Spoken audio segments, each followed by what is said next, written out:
Salam, Assalamualaikum, Salam, selamat malam. Em, Kenalkan, nama saya Maria Rampuh Daladi, NIM 220201070608, kelas MJ 402. Saya akan mempresentasikan tugas UAS Manajemen Operasional.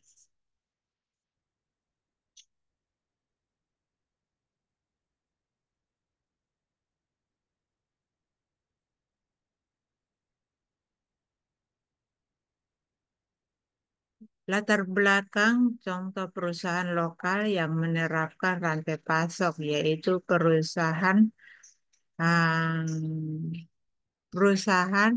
breadwinner. Jadi perusahaan ini menghasilkan dan menjual roti segar di toko-toko rotinya di kota. Mereka memiliki rantai pasokan yang terorganisir dengan baik, mulai dari pengadaan tepung, gula, dan bahan-bahan lainnya dari petani lokal dan produsen bahan makanan, sehingga pengiriman roti ke toko-toko mereka setiap hari. Perusahaan ini juga memiliki sistem pengiriman yang efisien untuk memastikan roti segar sampai ke tangan pelanggan mereka dalam waktu yang tepat.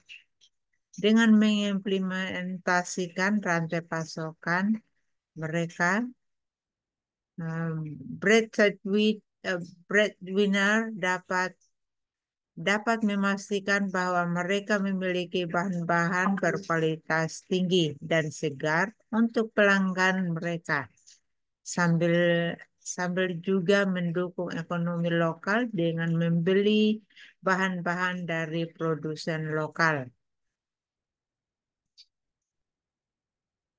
Untuk menentukan lokasi terbaik menggunakan metode peringkat faktor-faktor.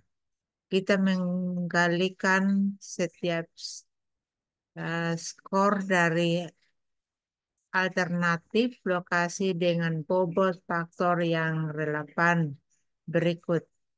Berikut langkah-langkahnya.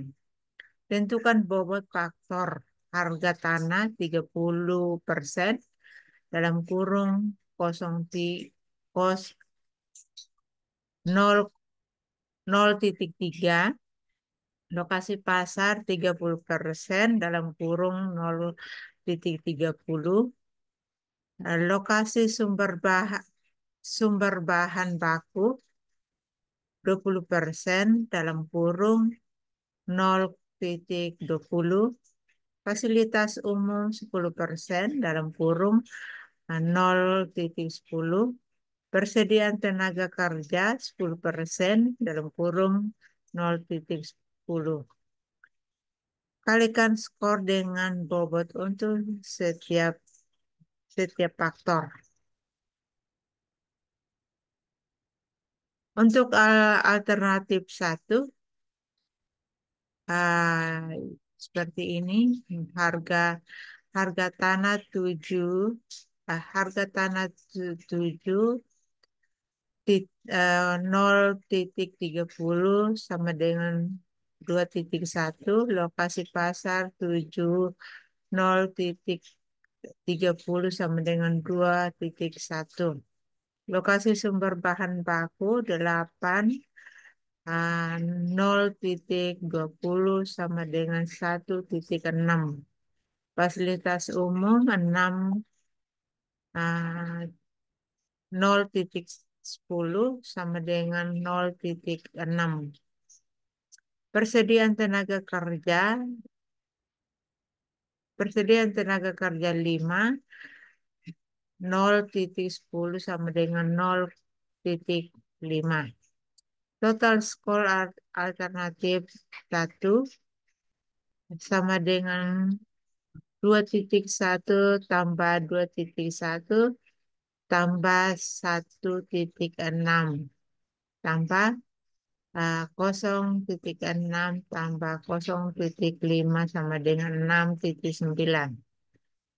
Untuk alternatif 2, harga tanah 5 0,30 sama dengan 1,5.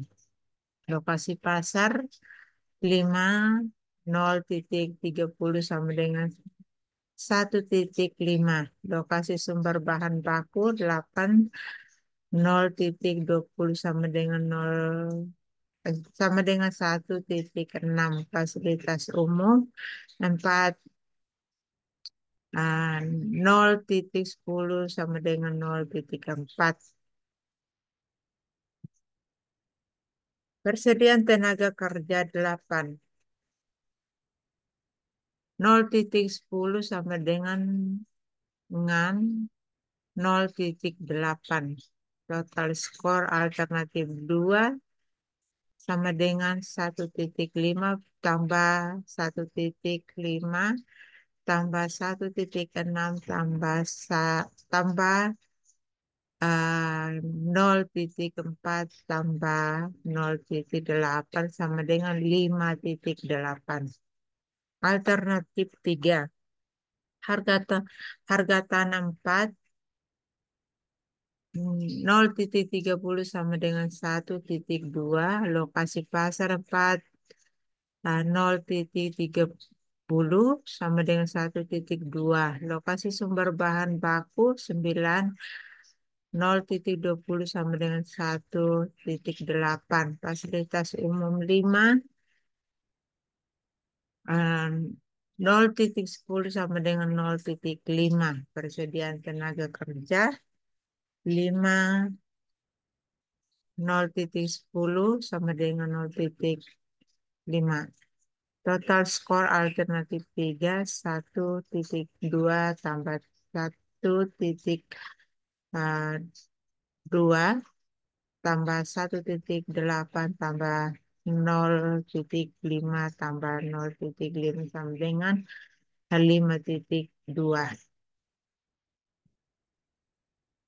Kesimpulan, berdasarkan perhitungan di atas, sorry, skor total untuk setiap alternatif adalah alternatif 1 6,9, alternatif 2 5,8, alternatif 3 5,2.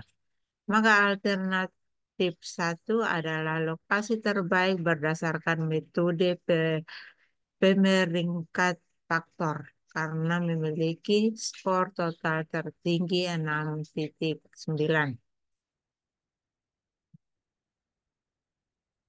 Desain produk dan hubungan strategi bisnis. Hubungan antara desain produk dan strategi bisnis adalah desain produk harus uh, tujuan dan strategi bisnis perusahaan.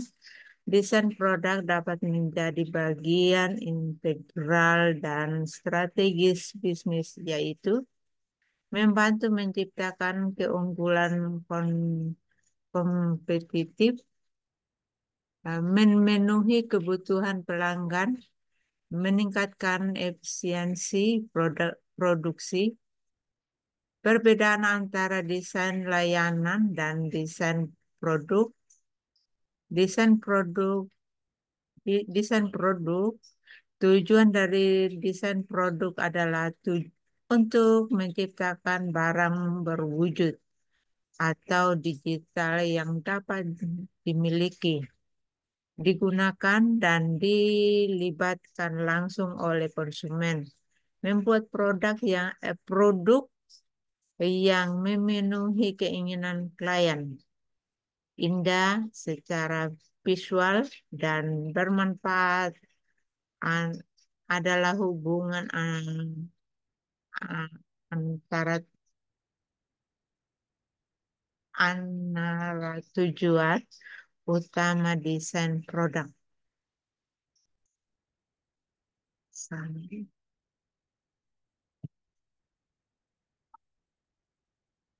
Program perangkat lunak, mobil, dan telepon seluler adalah beberapa produk yang telah dirancang.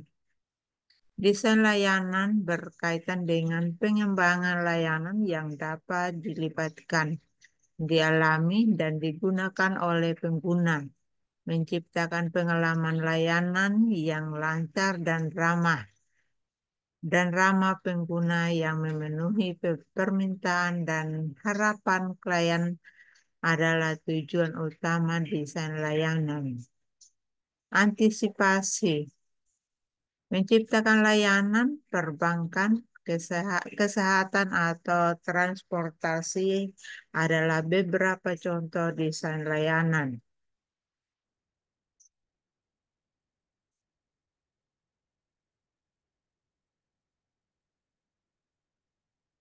Berikut ini adalah beberapa variasi signifikan antara desain produk dan layanan. A. Fokus.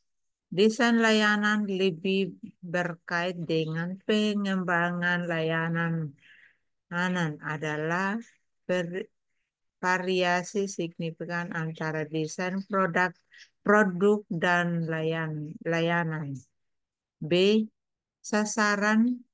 Meskipun desain layanan merupakan menciptakan pengalaman layanan yang lancar, estetika, dan praktis. C. Hasil.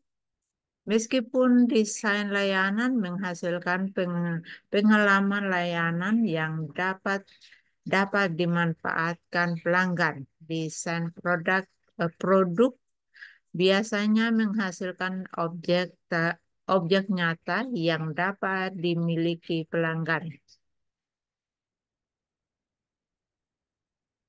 Hmm?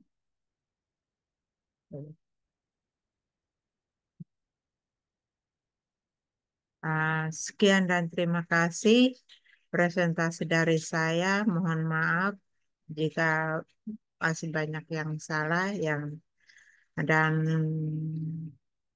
ah, mohon maaf juga kalau ada kata-kata yang kurang pas, dan terima kasih.